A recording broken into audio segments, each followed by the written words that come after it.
Yan mga kababayan, ma'am sir, this is Jam the Filipino channel ang inyong pong lingkod. So today is December 10, 2025 at tayo ngayon ay papunta dyan sa may Park Triangle Corporate Center sa may corner po yan ng 32nd or 32nd Street, 4th Bonifacio Taguig, at dadalhin po natin yan sa may SMDC Fami Mall sa may William Street, Highway Hills, Mandaluyong po yan. Okay, magbabalik po tayo mamayang unti po pang nakuha na po natin sila. Disclaimer lang po, ang content po natin ay kalsada at hindi ang passenger. Kaya nga naman, sakasakali man po na may marinig kayo mga pangalan ng lugar, pangalan ng tao, pangalan ng organizations, government o private man yan, ay wala pong kinalaman ng channel nito at wala pong pinapatungkulan. Lahat po ng pinag-uusapan dito ay pawang dito lamang po yan sa loob at wala pong pinapatungkulan sa labas. Okay po, nagbabalik po tayo mamaya unti pag nakuna po na natin sila. Ay, samantala makinig tayo ng mga nagbabagang balita at mga talakayan. May kaunting tinawas din daw sa patronage for parent. Ito yung mga tuban, anim na notorious na mga pondo. Pero yung details po, mas maganda pa natin yung isang biyahe mula dito, hindi matatanggal yung fourth parent.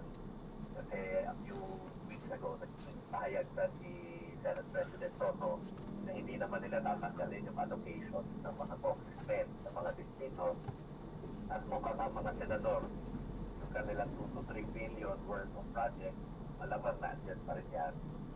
Yan po ang ating pag-aaralan ngayon doon sa ipinalang version ng Senate. Kahapon lang po namin natanggap kanilang third reading na pinasa. Ibig sabihin nun, Ted, nandyan pa rin ang tsansa na mangurakot. May pagkakataon ba si pagtaba, hindi may tsansa din talagang kumita. Oo. Alam mo yung budget, Alvin, napakakabang dokumento dyan, ha? More than 1,000 pages yan. Very technical. Kailangan mong isa-isa. Kaya nga isa sa aming hinihiling mula sa Senado bago pumasok sa may committee, magbigay ng listahan ng lahat ng mga amendments na ginawa ng Senado. So yung mga insertions na tinatawag. Ganun din, ano yung mga amendments or insertions na ginawa ng House of Representatives sa kanilang sariling seksyon. Kasi doon natin makikita ano yung sinabi. Kasi kung hindi mo mismo yung bill na inaproba, hindi mo malalaman kung alin doon yung nato, kung sino ang nagbaso. Kailangan may listahan yun At marami karaang taon, yan ang palaging binibigay ng liderator ng Kamara at ng Senado. Ngayon din, opo. Yun yung inihingi din ni Senator Chis Escudero. Parang marinig ko may isa siyang interpellation na sinasabi niya, so sino nga ang nag-insert? Sino ang nag-amend? Kailangan natin kasi yun ang reformang dapat gawin natin. Kasi pinagdudahan nga natin, diba? Tinitrace natin kanino bang insertion yan, tapos yun hindi naman natin pala gagawin. So yun ba ang gusto nito din yung mangyari? Halimbawa, Senator A, o ano yung in-insert mo? Senator B, anong in-insert mo? Congressman A, anong in-insert? Ganun dapat. Ganun dapat. At hindi lang yan, yung tinatawag na ano lalo na sa distrito, kailangan din iligta yun. Kasi yun na yung bagong forma ng fourth parent.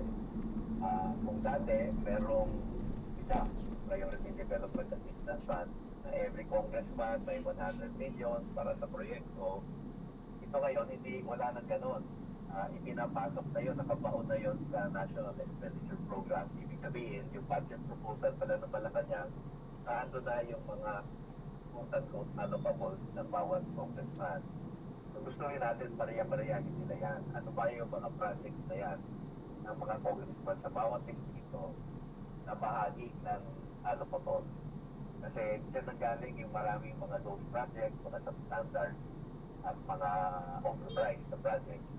Kaya dapat yan ang binabantayan ng lalo na ng mga constituents ng bawat distrito ng congressman, pati sa mga parties. Hindi pero may time pa ba?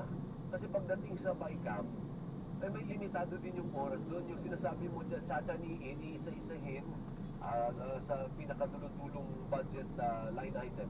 Hindi Di ba matagal yun? Pag pinroseso yun, may time pa ba? Naka-computer naman lahat yan natin eh. Naka-database naman yan eh. Just a matter of generating the data. At saka, kailangan ng bicameral yun. Kasi dating sa bicameral conference committee, ikukumpara nila yung House version at saka yung Senate version. Alin ba ang magkaiba? Paano nila i-resolve pa? Ang sinasabi lang natin, dapat hindi lang yung mga members ng BICAM ang may ganyan access, ay may access sa ganyan data. Dapat isa publiko nila yan. Para nakikita natin anong klaseng kalikot ba ang gagawin ng Bicameral Conference Committee at anong klaseng kalikot ang ginawa ng Mama Kapulusan, mataas na kapulusan, at yung BICAM, paano nila re-resolve. Otherwise, wala tayo eh. Hindi natin alam paano nila inaayos yung budget. So, sa mga tuwid, meron pa silang chance ang linisin talaga. Kung gusto nila na linisin mo at gawing, hindi kagaya ng 2025 national budget, yung 2026 national budget. Kaya lang, baka hindi naman nila gawing open sa public yun. Hindi natin alam anong gagawin nilang paglalikod. Actually, magandang pakinggan na nilang paglalikod. Pero yun yung term, na maintindihan ng Batman people kung anong gagawin ng BICAM.